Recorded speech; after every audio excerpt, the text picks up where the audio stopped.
The Odyssey by Homer, translated by Samuel Butler, Book 7.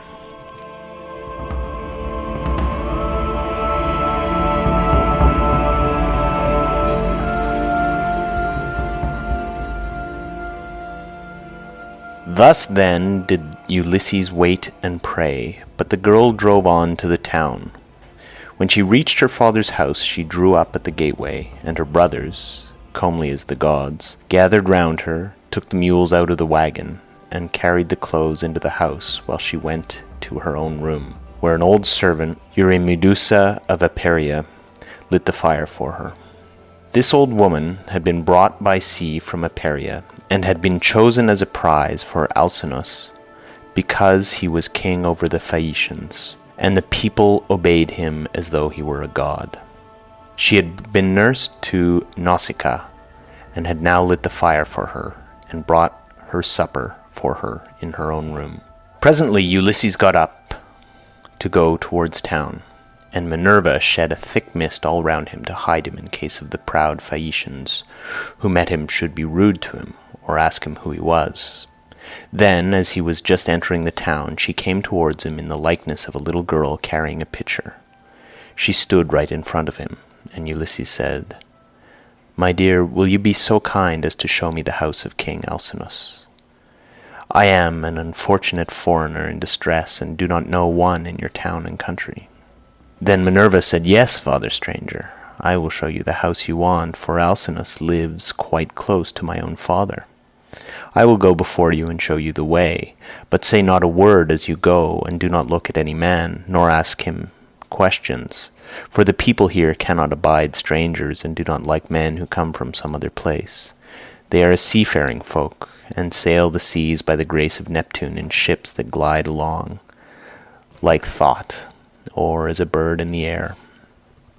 On this she led the way, and Ulysses followed in her steps. But not one of the Phaeacians could see him as he passed through the city in the midst of them, for the great goddess Minerva, in her goodwill towards him, had hidden him in a thick cloud of darkness. He admired their harbours, ships, places of assembly, and lofty walls of the city, which, with the palisade on top of them, were very striking, and when they reached the king's house, Minerva said, "This is the house, father stranger, which you would have me show you. You will find a number of great people sitting at table, but do not be afraid. Go straight in, for the bolder a man is, the more likely he is to carry his point, even though he is a stranger. First find the queen. Her name is Arete, and she comes of the same family as her husband, Alcinous. They both descend originally from Neptune, who was father to Nausithous, by Periboea, a woman of great beauty. Periboea was the youngest daughter of Eurymedon, who at one time reigned over all the giants, but he ruined his ill-fated people and lost his own life to boot. Neptune, however, lay with his daughter, and she had a son by him, the great Nausithous, who reigned over the Phaeacians. Nausithous had two sons, Rhexenor and Alcinous. Apollo killed the first of them while he was still a bridegroom and without male issue, but he left a daughter Arete, whom Alcinous married, and honours as no other woman is honoured of all those that keep house along with their husbands. Thus she both was, and still is, respected beyond measure by her children, by Alcinous himself, and by the whole people, who look upon her as a goddess, and greet her wherever she goes about the city, for she is a thoroughly good woman both in head and heart. And when any women are friends of hers, she will help their husbands so to settle their disputes. If you can gain her goodwill, you may have every hope of seeing your friends again and getting safely back to your home and country." Then Minerva left Scheria and went away over the sea. She went to Marathon and to the spacious streets of Athens, where she entered the abode of Erechtheus.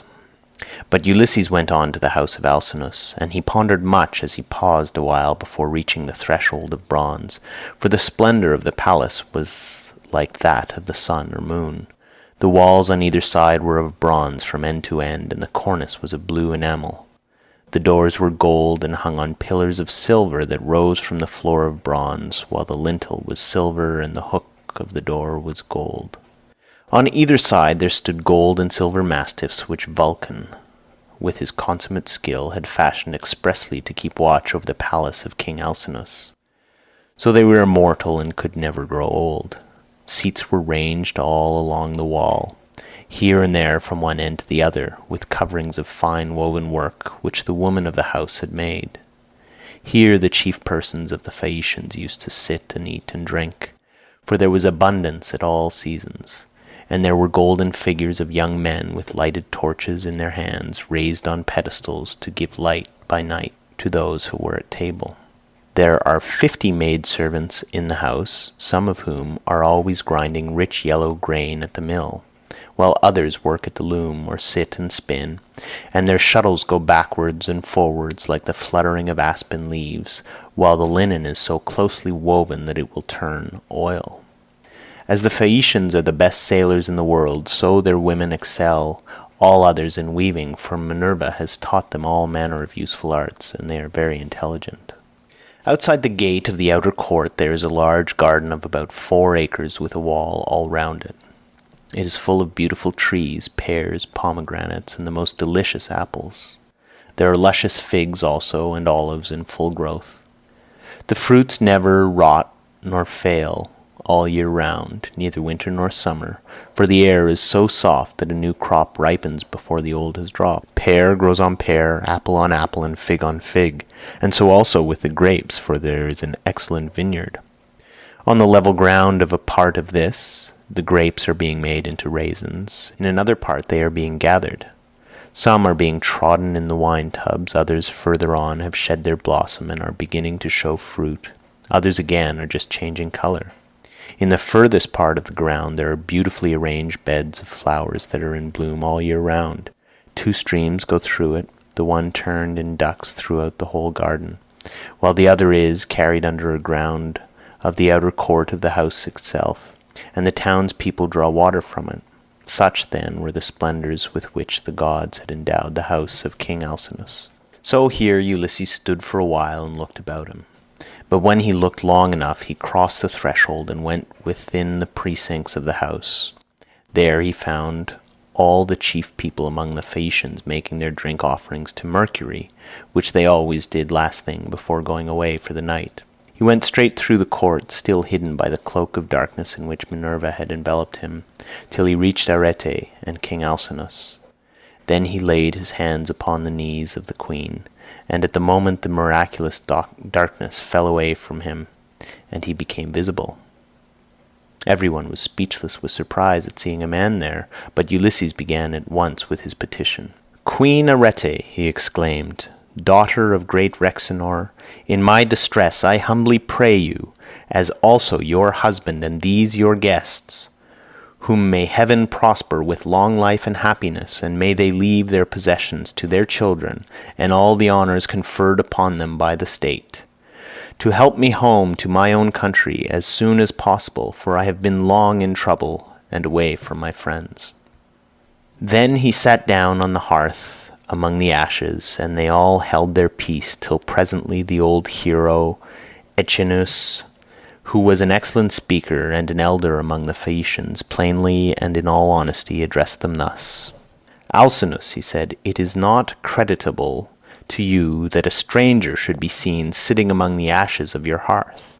Everyone is waiting to hear what you are about to say. Tell him, then, to rise and take a seat on a stool inlaid with silver, and bid your servants mix some wine and water, that we may drink an offering to Jove, the Lord of Thunder, who takes all well-disposed suppliants under his protection.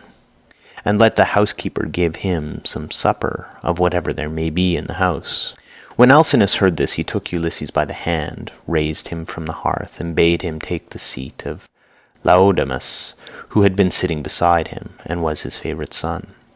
A maidservant then brought him water in a beautiful golden ewer, and poured it in a silver basin for him to wash his hands, and she drew a clean table beside him. An upper servant brought him bread, and offered him many good things of what there was in the house, and Ulysses ate and drank. Then Alcinous said to one of the servants, "Pontonous, mix a cup of wine, and hand it round, that we may drink offerings to Jove, the Lord of Thunder, who is the protector of all well-disposed suppliants." Pontonous then mixed wine and water, and handed it round after giving every man his drinking offering. Then they made their offerings, and drunk each as much as he was minded. Alcinous said, "Aldermen and town councillors of the Phaeacians, hear my words. You have had your supper, so now go home to bed. Tomorrow morning I shall invite a still larger number of aldermen, and will give a sacrificial banquet in honor of our guest. We can then discuss the question of his escort, and consider how we may at once send him back rejoicing to his own country without trouble or inconvenience to himself, no matter how distant it may be. We must see that he comes to no harm while on his homeward journey. But when he is once at home, he will have to take the luck he was born with, for better or for worse, like other people. It is possible, however, that the stranger is one of the immortals who has come down from heaven to visit us. But in this case the gods are departing from their usual practice, for hitherto they have made themselves perfectly clear to us when we have been offering them hecatombs.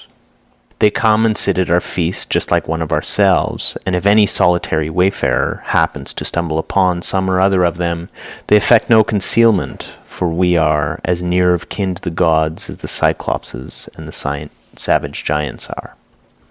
Then Ulysses said, "Pray, Alcinous, do not take any such notion into your head. I have nothing of the immortal about me, neither in my body nor mind, and most resemble those among you who are the most afflicted. Indeed, were I to tell you all that heaven has seen fit to lay upon me, you would say that I was still worse off than they are. Nevertheless, let me sup in spite of sorrow, for an empty stomach is a very inopportune thing, and thrusts itself on a man's notice no matter how dire is his distress. I am in great trouble, yet it insists that I shall eat and drink, bids me lay aside all memory of my sorrows, and dwell only on the due replenishing of itself. As for yourselves, do as you propose, and at break of day set about helping me to get home. I shall be content to die if I may first once more behold my property, my bondsmen, and all the greatness of my house." Thus did he speak.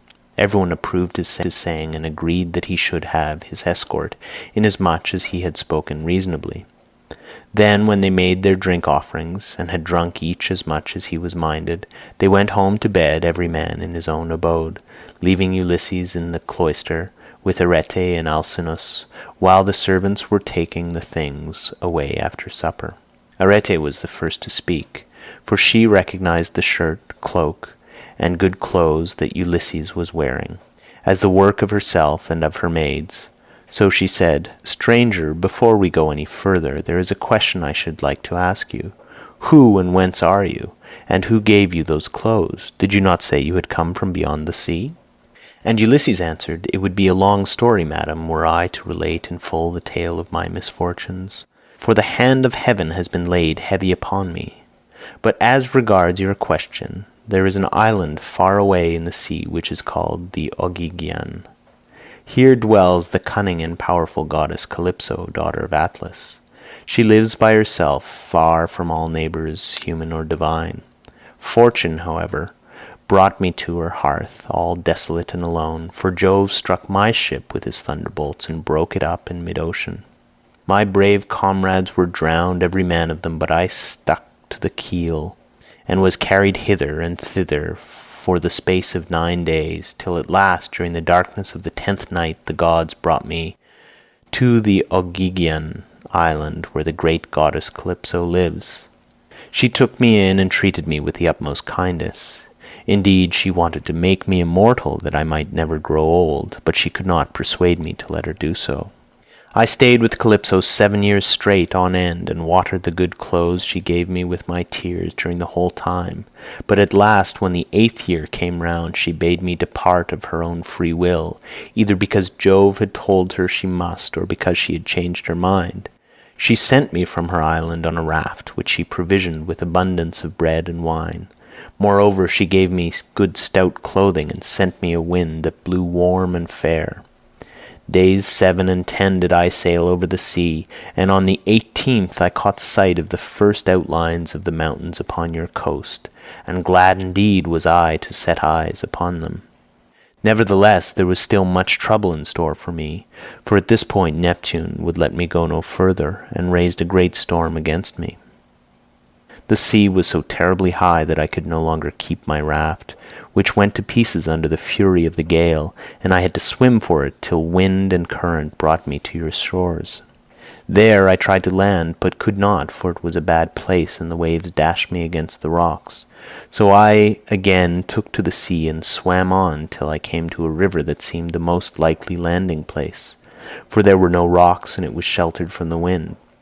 Here then I got out of the water and gathered my senses together again.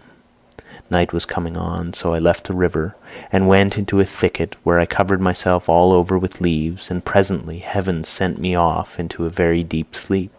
Sick and sorry I slept among the leaves all night, and through the next day till afternoon, when I woke as the sun was westering, and saw your daughter's maidservants playing upon the beach, and your daughter among them looking like a goddess. I besought her aid, and she proved to be of excellent disposition, much more so than could be expected from so young a person, for young people are apt to be thoughtless.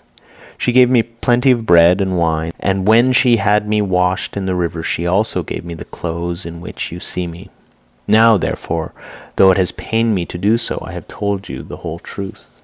Then Alcinous said, "Stranger, it was very wrong of my daughter not to bring you on at once to my house along with the maids, seeing that she was the first person whose aid you asked." "Pray do not scold her," replied Ulysses. "She is not to blame. She did tell me to follow along with the maids, but I was ashamed and afraid, for I thought you might perhaps be displeased if you saw me. Every human being is sometimes a little suspicious and irritable." "Stranger," replied Alcinous, "I am not the kind of man to get angry about nothing. It is always better to be reasonable, but by Father Jove, Minerva, and Apollo, now that I see what kind of person you are, and how much you think as I do, I wish you would stay here, marry my daughter, and become my son-in-law. If you will stay, I will give you a house and an estate, but no one, heaven forbid, shall keep you here against your own wish. And that you may be sure of this, I will attend tomorrow to the matter of your escort. You can sleep during the whole voyage if you like, and the men shall sail you over smooth waters either to your own home or wherever you please, even though it may be a long way further off than Euboea, which those of my people who saw it when they took yellow-haired Rhadamanthus to see Tityus, the son of Gaia, tell me is the furthest of any place. And yet they did the whole voyage in a single day without distressing themselves, and came back again afterwards. You will thus see how much my ships excel all others, and what magnificent oarsmen my sailors are." Then Ulysses was glad, and prayed aloud, saying, "Father Jove, grant that Alcinous may do all that he has said, for he so will win an imperishable name among mankind, and at the same time I shall return to my country." Thus did they converse. Then Arete told her maids to set a bed in the room that was in the gatehouse, and make it with good red rugs, and to spread coverlets on the top of them with woolen cloaks for Ulysses to wear. The maids thereon went out with torches in their hands, and when they had made their bed they came up to Ulysses and said, "Rise, sir stranger, and come with us, for your bed is ready." And glad indeed was he to go to his rest. So Ulysses slept in a bed placed in a room over the echoing gateway, but Alcinous lay in the inner part of the house with the queen his wife by his side.